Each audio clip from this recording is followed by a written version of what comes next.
Ivan Welsh was today cooking up a storm in his Italian restaurant at Beresfield, but he hopes that come the end of July, he'll be doing more than flaming onions. In fact, Ivan once again wants to heat up debate in the chambers of Lake Macquarie Council and swap his apron for the mayoral robes. And this council's stagnant at the moment, and that's what we've got to stop. We've got to get it up, out of the water, get the motors going again, get somebody at the helm that can drive the boat and get the boat going forward. Mr Welsh, who ran as an independent mayor, was defeated 2 years ago by Labor's Doug Carley. Now Mr Carley has resigned, Mr Welsh sees another opportunity. Well, initially I've been getting a lot of support from people out there, but when John Jenkins got the nomination, a lot of people said to me, we can't have this bloke, you've got to run, and I'm going to. The Lake Macquarie by-election will be held on the 24th of July.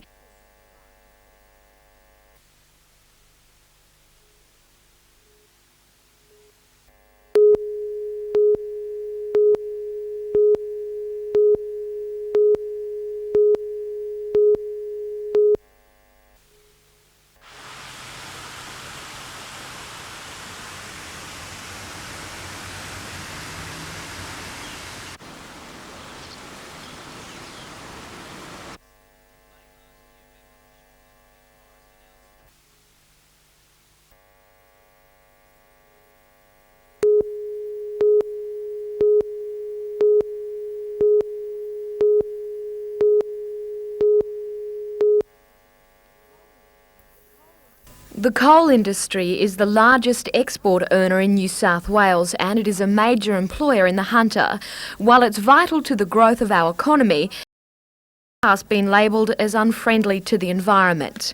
Since 1981, the New South Wales Coal Association has been working on ways the industry can improve its attitude to the environment while remaining internationally competitive.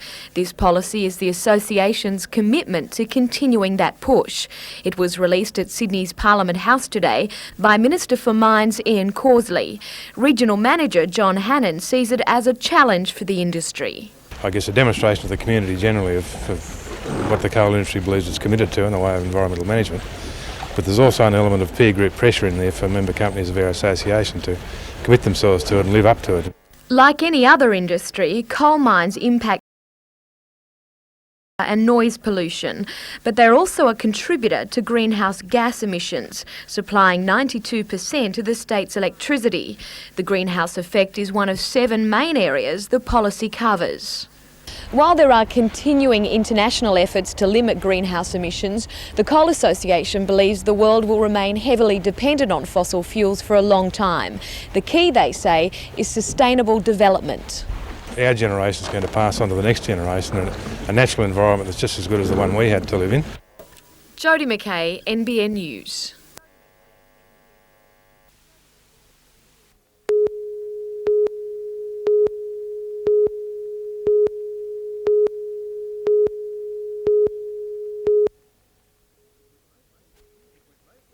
It was mostly experienced surfers who took to the heavy 3 to 4 metre plus swell pounding the coast, but there were those who were out of their depth in the conditions. The first distress call came in just after 8 this morning for 2 board riders swept out off Swansea Head, south of Newcastle. One of the surfers had lost his board and was near exhaustion when plucked to safety. When he got off the chopper, he's quite wobbly on the legs, very rubbery. He looked cold, fairly miserable. But this afternoon the rescuers became the rescued when they turned out to 2 more surfers in trouble at the same spot. One of the board riders was winched to safety, but a Coast Guard boat manoeuvring to retrieve the other surfer found itself caught in the impact zone. A wave came up unexpectedly, caught us, knocked both our motors out, and without any power we were left broadside onto the breaking waves and just got washed in. Efforts were underway this afternoon to retrieve the boat, which was washed ashore at Caves Beach. Elsewhere, the giant waves provided a rare spectacle. At Merewether in Newcastle, a handful of surfers made it out the back. Champion Nick Wood made towering descents look graceful. Seasoned surfers are calling it the biggest swell of the year. Rescue authorities are urging caution while the heavy conditions prevail.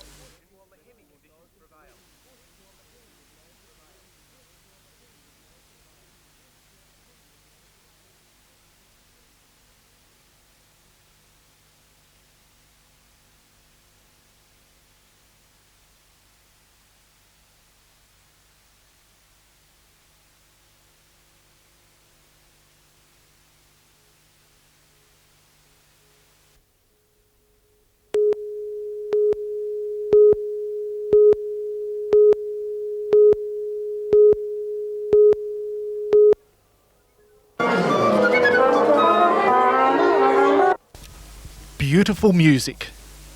Oh, hang on. Oh, that's better. Oh, beautiful music.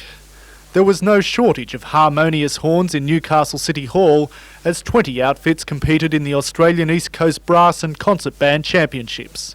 Bands from as far afield as Narrabri and Sydney blasted out a barrage of big brass numbers, from Andrew Lloyd Webber to an out-of-season, but definitely not out-of-tune, Beach Boys.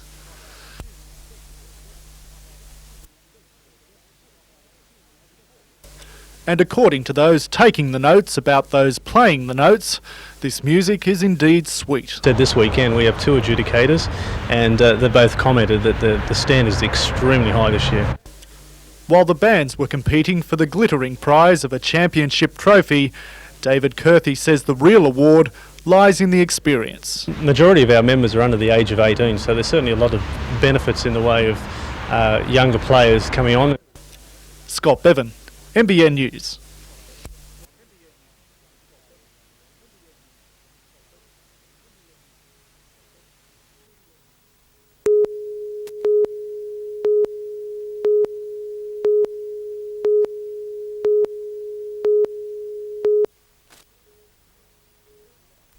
The Maryland Residents Group had all but resigned itself to having a dump over the road.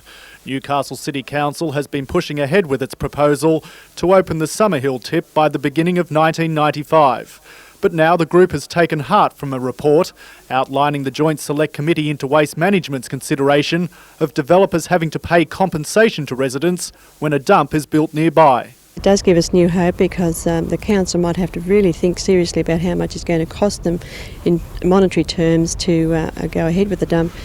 Mrs Malcolm says there's already 6,000 people living in Maryland, and if the council develops a planned western housing corridor, there could be 20,000 residents around the dump. Council will have to think very seriously whether they go ahead with the dump or the development.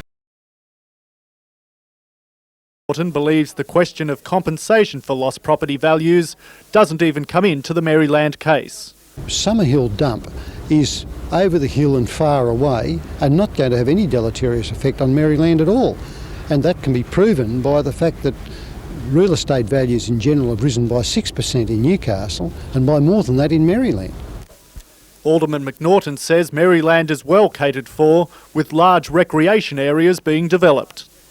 That if these people would just get on with the job of developing what they've already got and looking at the positives instead of continually harping on the negatives, they would do themselves and the residents of Maryland a great good service. Scott Bevan, NBN News.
Foster High School in the red and white showed great ball control early on, but they had trouble containing the wealth of talent in the Muswellbrook side.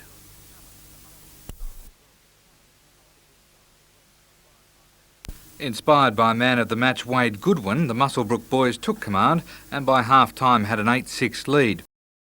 Much bigger, the replay showing this try was okay. In the second half, Foster continually pressured Muswellbrook's line, but they just couldn't finish. The Brooks crossed a number of times to wrap up a berth in the next round and a step closer to the final.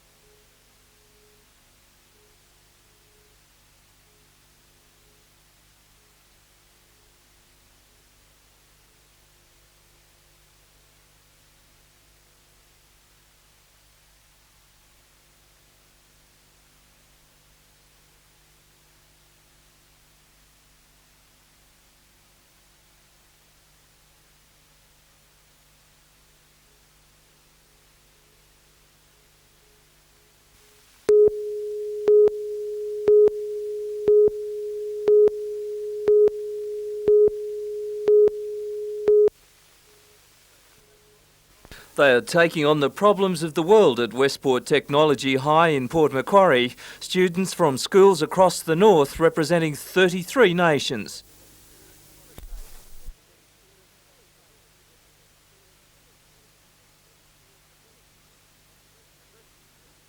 Addressing the meeting, Dr. Dieter Gescher, Consul General of the Federal Republic of Germany. He believes the mock UN meeting is an excellent learning experience for the students.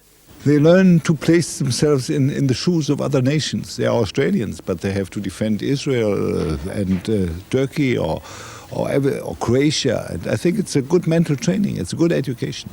Sponsored by the Rotary Club, the summit covers nuclear wars to protecting the environment. All, of course, expressed in strict diplomatic language of the United Nations.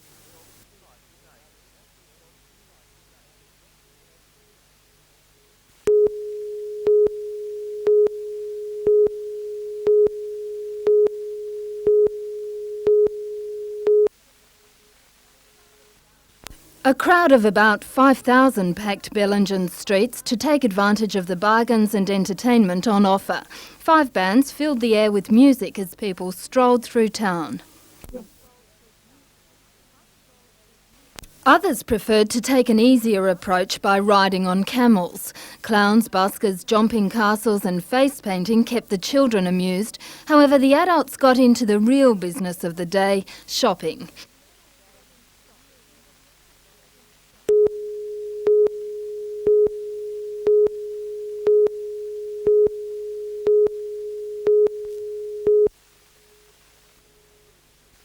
It is the first year the North Coast has hosted the prestigious competition. The 5-team Shield has been running for 13 years. 190 boys and girls aged between 19 and 13 have converged on Coffs Harbour to snatch the title from defending champions Canberra. The other 4 teams include Central Coast, Newcastle, North Coast and Sutherland. One of the standout matches today was Mark Payne of Newcastle beating Jay Townsend of North Coast 3-1 in the under-13 boys section.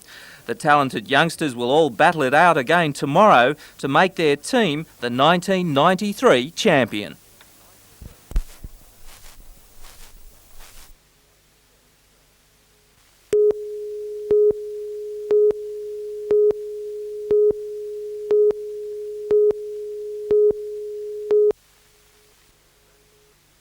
This radical re-entry by one of the under-16 competitors was just par for the course in a day of impressive junior surfing.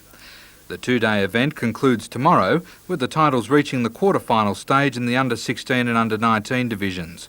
The micro grommet or under-14 division is up to semi-final stage. Mid-North Coast surfers dominate the quarter-final and the semi-final lineups for tomorrow.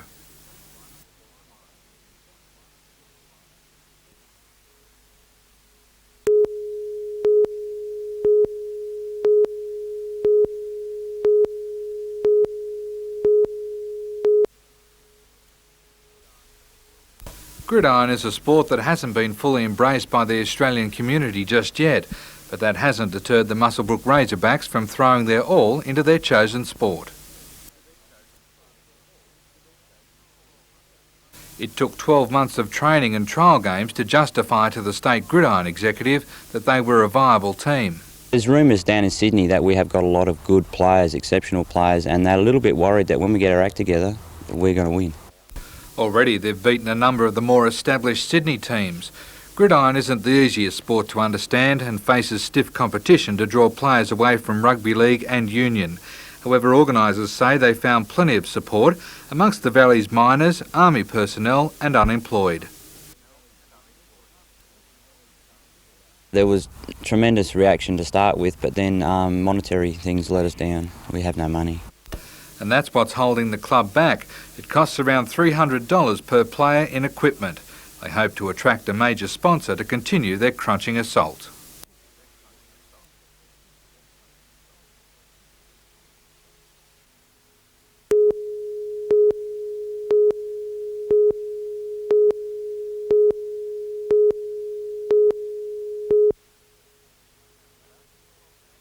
The Barrington Tops National Park north of Newcastle covers 30,000 hectares of Australian bush, a haven for four-wheel drivers, walkers and campers.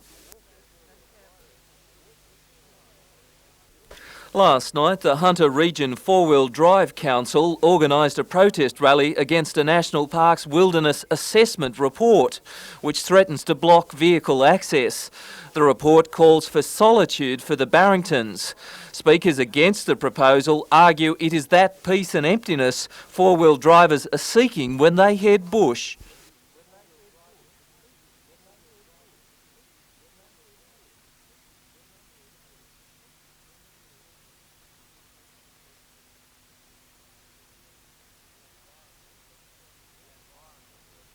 Environmentalists from the Wilderness Society ventured into the lion's den, arguing vehicle access threatens to damage the region.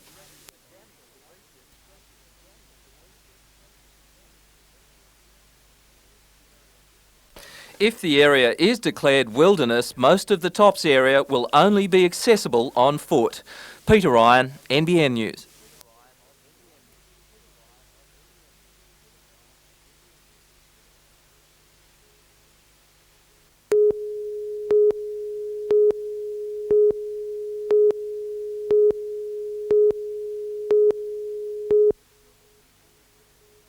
The offenders entered the club shortly before midnight by smashing a rear window. They climbed over the minibar, then into the poker machines area. And they jimmied all the cash box, 9 of our cash boxes open, and then proceeded to take all the cash out through that same interest out on the course. Mr Brown estimates around $1,000 was stolen. Police believe the robbery was a professional job, taking only minutes to execute. The speed with which it was carried out, requiring the efforts of 2 or more offenders. Alarms do go off, and in a couple of minutes the police were here, and I was down here within 10 minutes. Mr Brand says the club was robbed 2 months ago under similar circumstances. So far, police don't believe there's any connection. Catherine Lamond, NBN News.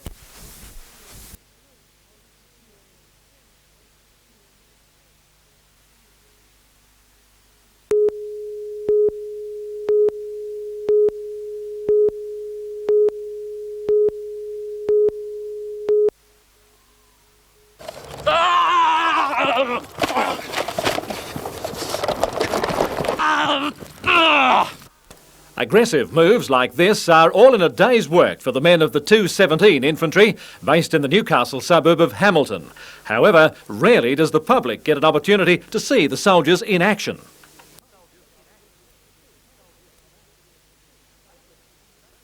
An open invitation from the Army saw 50 inquisitive people turn up for the hands-on night. For a unit that's been operating since the Boer War, it was one of the few times people not dressed in Army greens have graced the parade ground. Skills such as close-quarter battle and communication were demonstrated. And according to spectators, the night was an arresting experience. Get him up! Get up! Get up! Stop!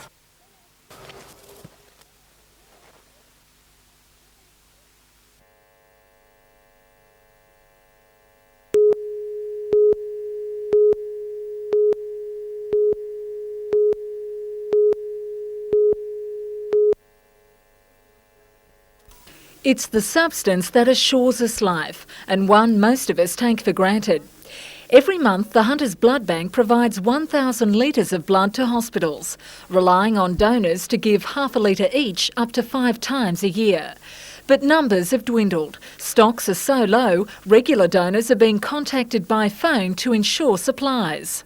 This particular shortage, at least in the Hunter Valley, reflects a combination of a small trough in donor numbers with a small peak in blood usage.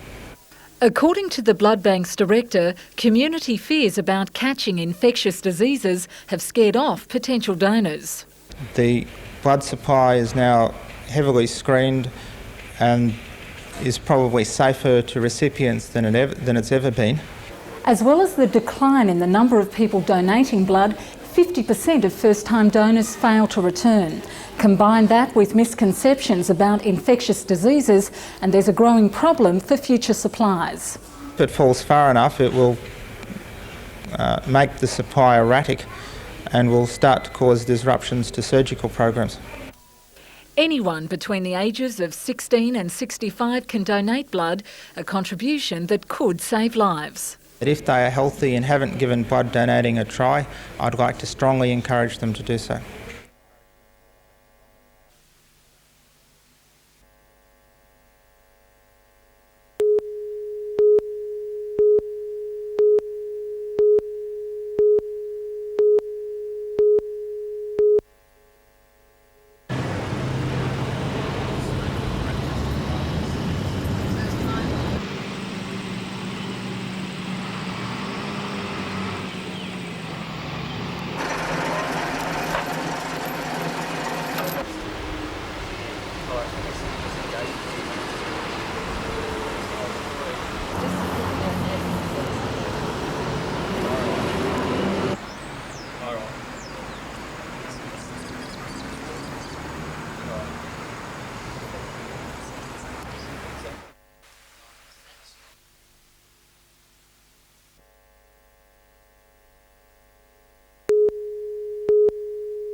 19-year-old Elizabeth Hessloff has been tumbling for more than a decade, with a talent which has seen her represent her country on numerous occasions over the last 7 years. She's Australia's best and is the current world tumbling champion in the 18 years and over section. And this is why.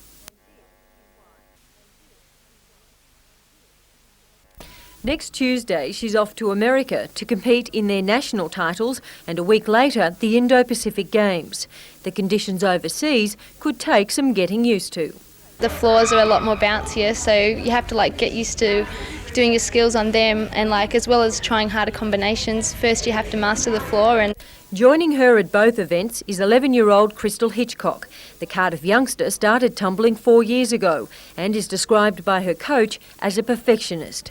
That determination has been rewarded with the honour of wearing the green and gold. And how does she feel about it? I feel really proud because I've never represented Australia before and it'll be really exciting.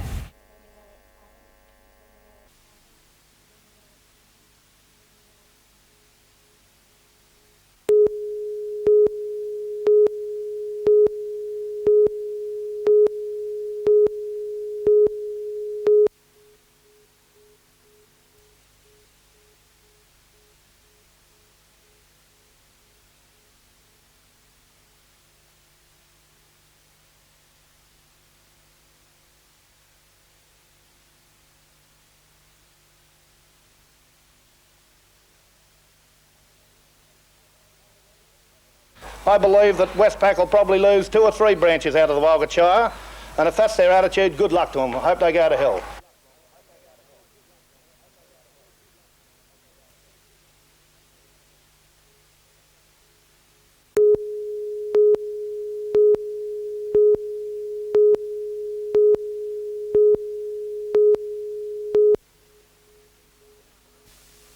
Despite last night being the first time a man has played in the Newcastle women's squash competition, coordinators say it's quite okay, but they have agreed on a few rules to keep the matches fair.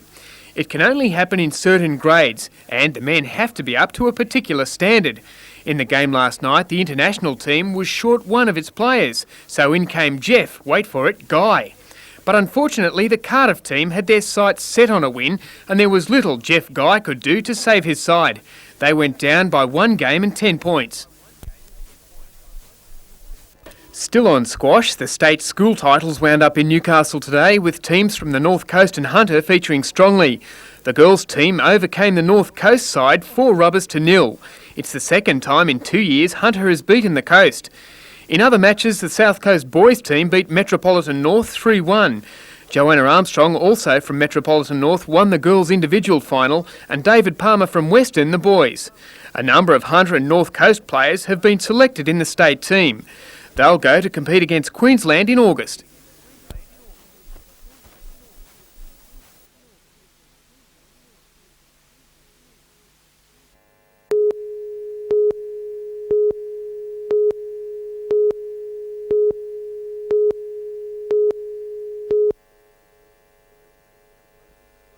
Completion of the road is a relief, at least for residents at Jesmond and Shortland, who'll be able to reclaim the quiet neighbourhood streets which had become congested feeder routes. It's also encouraging for those who lobbied for decades to have a north-south traffic artery built west of the city. $55 million is a lot of money. We get a lot of road work out of that, but it also generates an enormous amount of employment. During the road's construction, locals came to nickname it the Road to Nowhere.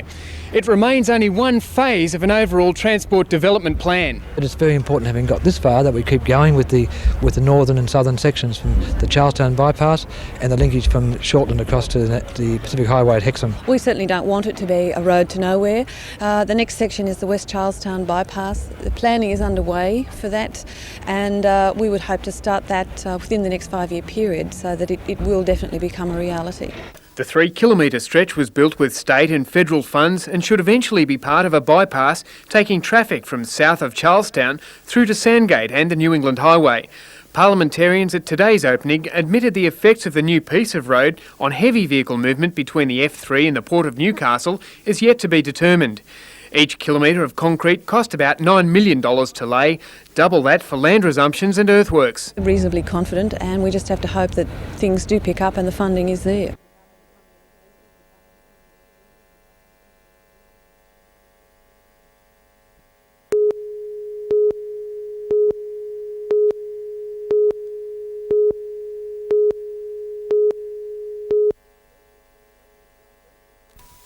Urban runoff into Lake Macquarie via the local creek has improved due to the combined efforts of the Departments of Education, Conservation and Land Management and the students of Arcadia Vale Primary School. We at this school knew we were contributing to the problem.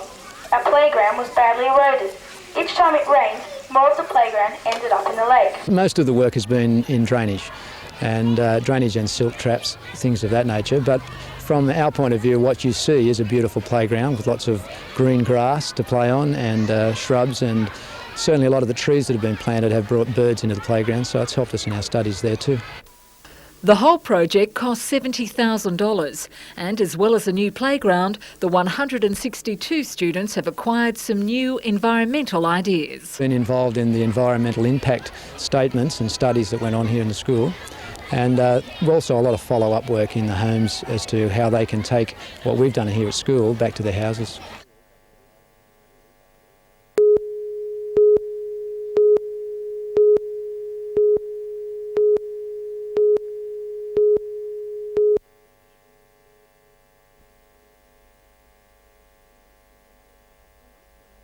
The National Advertising Campaign warns of the dangers of using speed.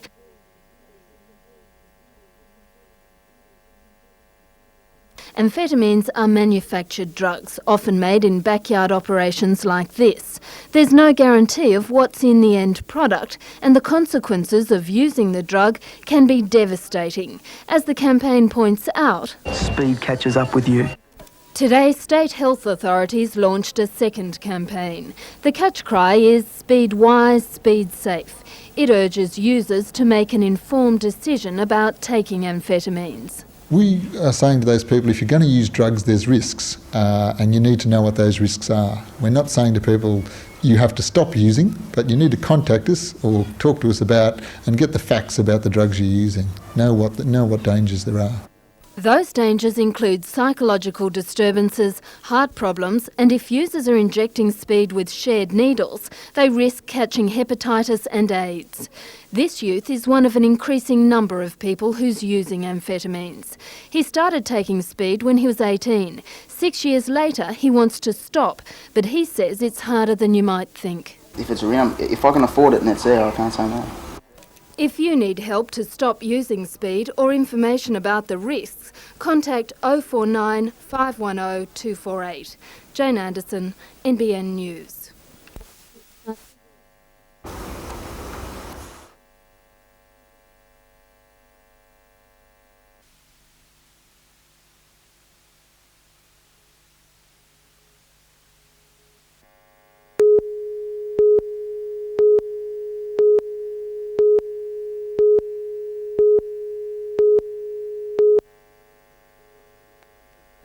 It's a week that John Schuster will probably prefer to forget. First he broke his wrist, then his manager let the cat out of the bag, saying publicly that John wasn't happy at the Knights and wanted to go to East.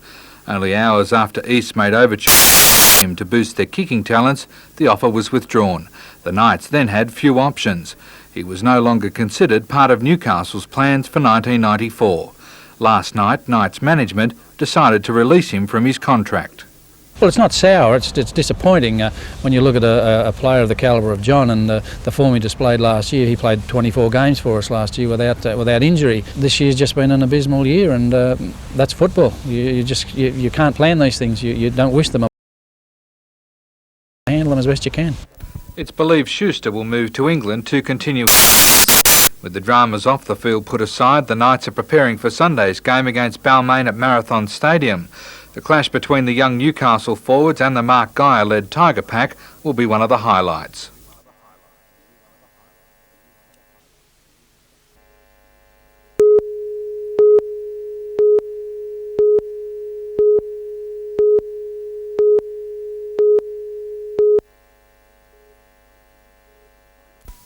Finding somewhere to live can be a serious problem for university students.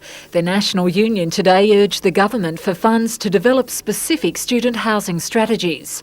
At Newcastle Uni, limited vacancies at the on-campus colleges are quickly filled, leaving more than 8,000 students to fend for themselves in the competitive private market.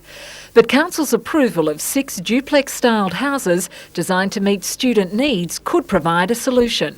We're looking at 5-bedroom units, and on this site we're only going to put 6 of them on, which will give us about 30 students, which we think is not too high a density, so that it's each student will have his own bedroom with a wardrobe and desk in it and probably a bed, and then they'll have their own share of the kitchen. Alan Irwin is part of the private consortium that hopes to start building on the site at Jesmond within 6 weeks. In the past, other developers have had similar ideas but have backed away because of one major financial drawback. How do students on limited finances afford regular rent when for 3 months of the year they're away on holidays? There are visiting people at the university who often look for accommodation, summer schools that the university runs where they sometimes find it hard to get accommodation, and the general public who may want to come up and live in Newcastle. There's not a lot of holiday accommodation in Newcastle itself, so we believe that we can fill that gap.